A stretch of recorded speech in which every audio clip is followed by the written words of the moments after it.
Sup, adventurous? Hope you guys are all outside. Your boy is okay. I'm smiling a lot today, as you may notice, and yeah, I guess it's because I haven't scripted anything, and for this video, I just want to have a conversation with you guys.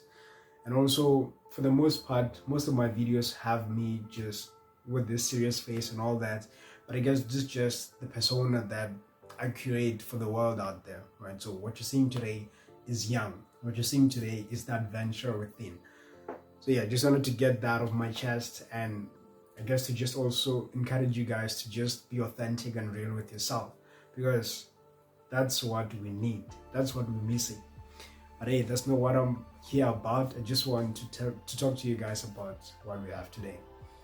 And the topic for today is what labeling yourself does to you. So without wasting any further time, let's get on to the adventure. Bam. So I grew up in this small village, and that's where I went to primary and high school. Right.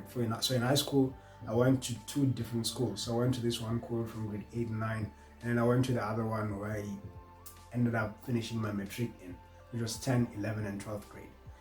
So in primary, I was one of those kids who would perform well. Right. I was recognized as the top performing kids. Right. The top three. That's where I almost found myself for the most part.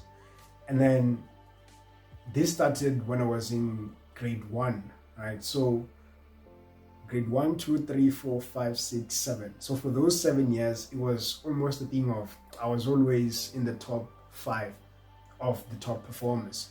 So it was a thing of, since I spent 7 years in that school, most of the teachers knew me, and most of the people that I went to primary with knew that, okay, Young is one of the top performers, and that's how I was labeled, right? And I was friends with the group of top performers as well. So it was a thing of the atmosphere that was there. We were just top performers, right? And there was nothing bad about it, because I guess you could say that, well, you earned it, Young, so just embrace the title, right? And fast forward in high school, it was also a thing of, yeah, I always strive to be the best, but then now I was meeting people from different areas, different extended areas. It was still a village, but it was people who were coming from afar off, right? Compared to the environment that I had in primary. And so here I sort of got a small kind of reality check to say that, Young, you gotta work even harder than you were working in high school, because now the group of friends that I was with, they had moved to different schools. So it was a thing of, in as much as I had the challenge, it wasn't necessarily as direct as it was. Because now it meant that I had to now expand my circle, right? The type of people that I hanged out with, I had to now form different friendships. And that wasn't something that I was good at, because I just was this guy who was always by myself and would rarely socialize. In as much as I feel like, I believe that I'm this social person, I rarely expose myself in those situations, right? So it's always the serious Young, and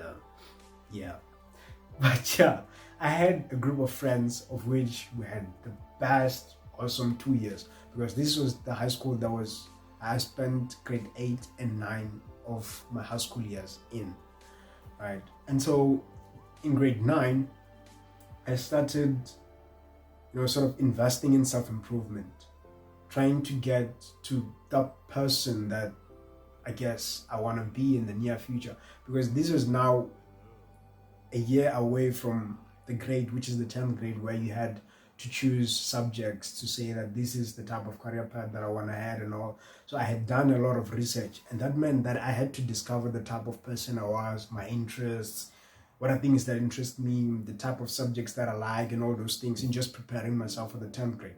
So I stumbled across self-improvement content in YouTube, and that's where I learned about the fact that actually, asking for help is one of the things that a self-improved person has to do. And this is something that I struggled with, because being a top performer from primary, I was then in a position where I had to now sort of let go of that idea that everyone has to always come to me for help, because that was how it operated, right? People would always come for me with their homework and all those things. And now it was a thing of, I have to now be the one to go to someone and ask for help. And it wasn't a thing of, there were not instances where I didn't feel like I needed help, but because it's like I didn't believe that I could get assisted by someone because I was always the top performer, it just sort of pushed me back to not reach out to people, right? And it was difficult because it was kind of a thing of, you had to let go of that ego, that idea that you are this guy, right? And so for the most part, I would just ask for help from my teachers, and I was comfortable with that because they're just teachers and it doesn't matter, right? And so fast forward in grade 10 until to grade 12, it was more or less the same thing. But then in grade 10 to 12, I was then reunited with the group of friends of which I spent the most part of primary with, right? And specifically, I have one friend of which was my best friend from grade A. Is it grade A, grade 1, A1? Yeah, that grade.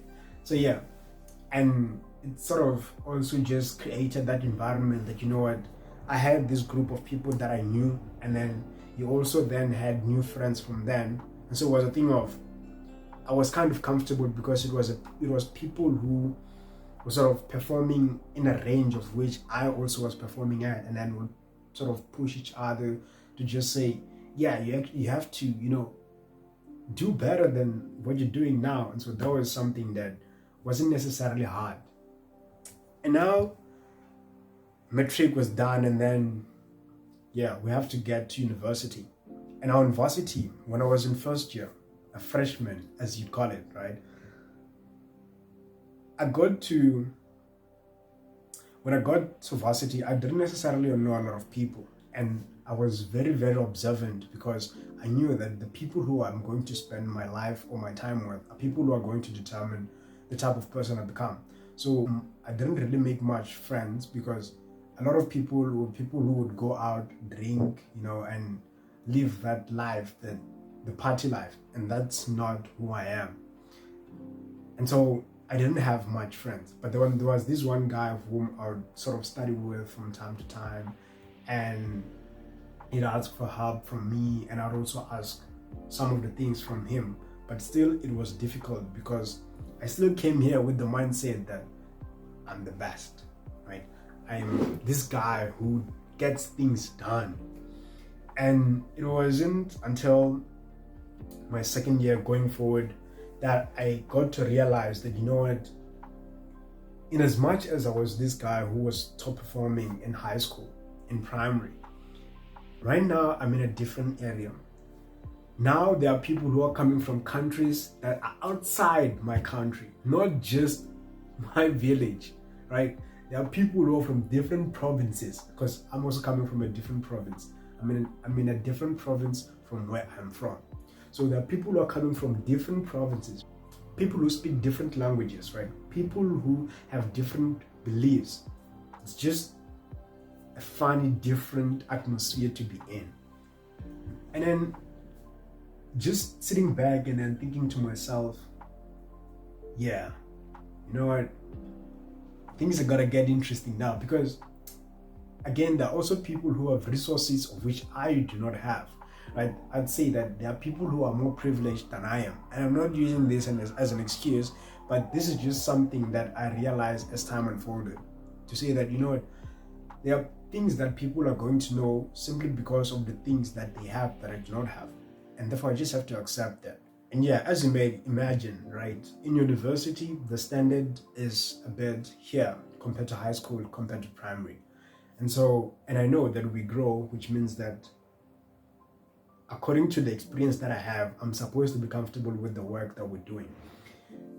But at some point, it's a different game, and you have to be able to ask for help from people. But that is something that I've been struggling with, right? And sometimes it's a thing of, as someone who is into self-improvement, you sort of get to a point where you observe how people act, right? How people are, and you get to that point where you understand human nature. And sometimes it's a thing of, you can see that sometimes when you ask help from people, people use that as a means of, I help this guy, and such some like a conversation that they're going to have with other people, because at some point that's some of the experiences that I had. But yeah, that's just a thing of the type of person that that person was, and of which doesn't necessarily spread out to say that this is how the majority of people are. And the point that I'm trying to get to here is the fact that me growing up as that guy who was a top performer, right? And then getting to a point where I had to realize that my inability to ask for help is going to be an issue, and actually experiencing it now, because we are growing, right? And in as much as we are growing, we are going to have to be in a situation where you have to be comfortable asking for help from others. Like I said, there are people who know things because of the resources that they have, of which that you do not have, but you're going to actually benefit from if you were to say, hey man, there's this thing that I'm doing here, I'm struggling to understand it, can you please help? And you having to actually humble yourself and get to that point is something that is going to change your life drastically. Because why do you have to spend 5 hours if you can just have 10 minutes of someone explaining something to you, right? And so, all in all, brothers, today I just wanted to let you know that, in as much as you feel like you're independent, of which is a great thing, of which is something that I greatly, greatly honor, it takes something for you to acknowledge that I need help.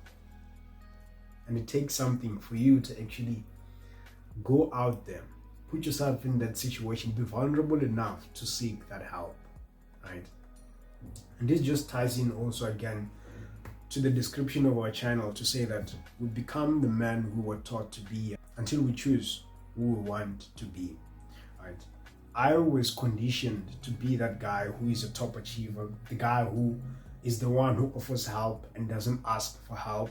So I didn't necessarily develop that skill, but now I'm choosing to be a different man, right? And that's just the interesting part about life. We got choices. It is up to you to decide to say that, no man, that is not the type of person that I'm going to become. I just wanted to highlight that to you guys, to say that, yeah, you've heard, or if you can relate to my experience, right? Because actually you are a man, right? And I know as a man, we just want to feel like we're in control, right? But this is just one of those rare things that you have to acknowledge and actually address. Because as a human being, one way or another, at some point in your life, you're going to need someone. I've been yapping for a second. Just wanted you also to remember that, brothers, your past may have shaped who you are, but it doesn't have to have an effect to the man you're going to become in the near future. So yeah, from me to you, brothers, stay vibrant.